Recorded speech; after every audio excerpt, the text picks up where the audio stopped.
Well, it's an oddly cold and very rainy spring day here in Toronto, and I am in the Chevrolet Silverado High Country with a 3-liter Duramax diesel. This is a really interesting car, and I gotta ask the question that I think you're all wondering about this truck, which is, should I get the diesel or should I get the V8?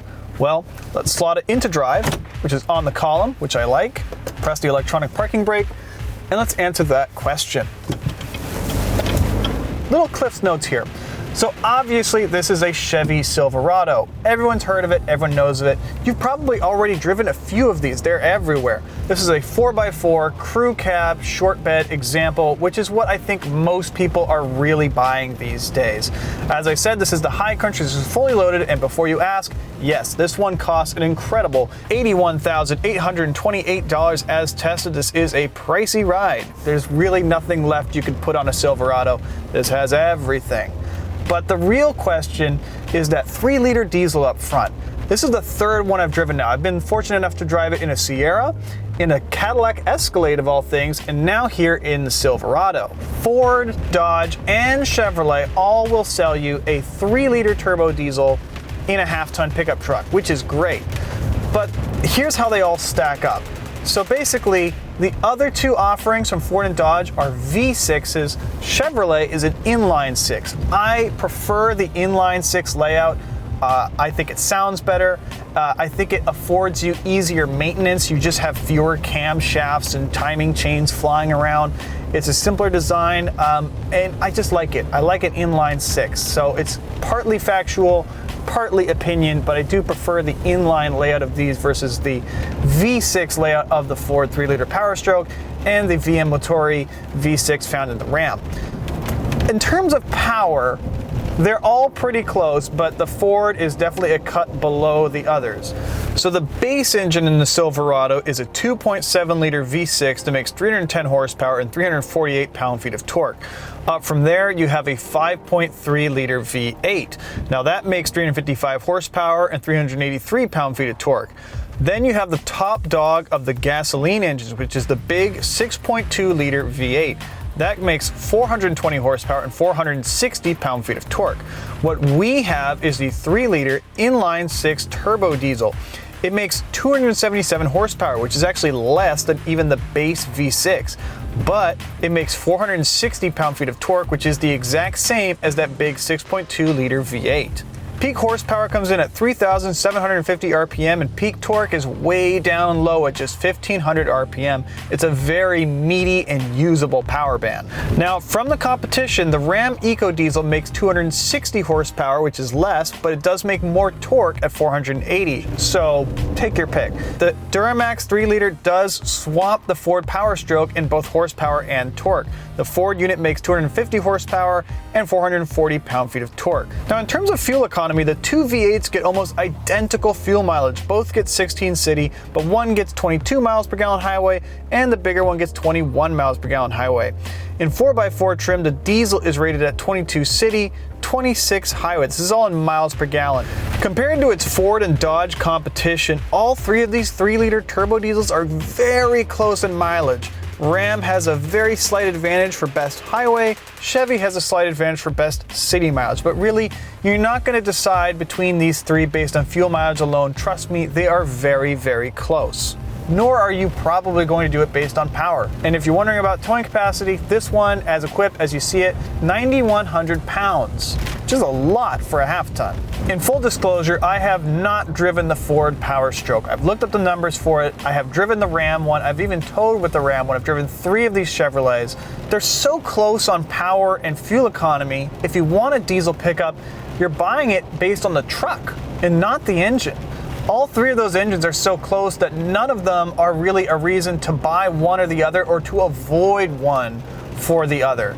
They're so close that you're really buying based on the truck. This truck has optional $1,080 adaptive suspension, and the GM adaptive suspension is just magic. This thing is enormous. It makes the truck handle a lot better, and it's gonna ride smoother. It's $1,000 really well spent. Well, $1,080.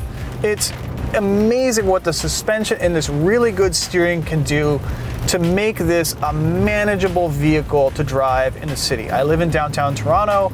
I drive this thing in and out. It's not a burden like some of the other trucks are.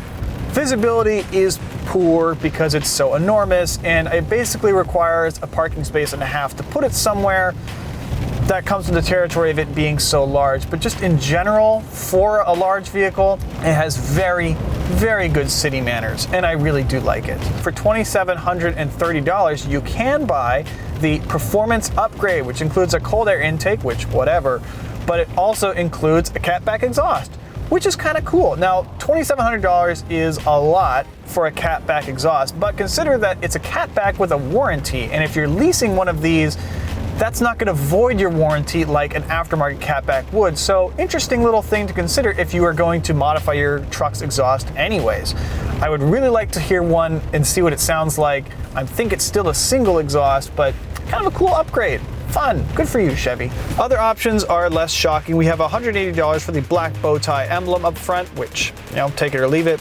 $785 for an auxiliary trailer camera, which is wired in. $2,450 for the technology package. That includes the rear camera mirror, the 8-inch driver information center. Now, I want to talk about this driver information center. You would think that that means it's the center console screen. No, the 8-inch driver information center actually goes right in front of the steering wheel, in between the two analog gauges, tachometer and speedometer. So that is a different, separate screen than your main infotainment touchscreen. Moving on, you get a heads-up display and a bed view camera. This lovely dark blue North Sky blue metallic paint runs you $495. In this trim, you'll pay $2,000 extra for the Duramax diesel. Duramax costs less on the higher trims. You can buy this on like a lower trim, but it's going to cost you more, and basically the option becomes less the higher up the trim ladder you go. In this fully loaded high country, it's still going to cost you $2,000 more. So no matter which model you're picking, the diesel is a sizable option. It does cost a fair bit of money above that. The styling of this truck is just appalling. I don't like how it looks at all, but that's a personal thing. Inside, things look very strange, but I like how they're laid out.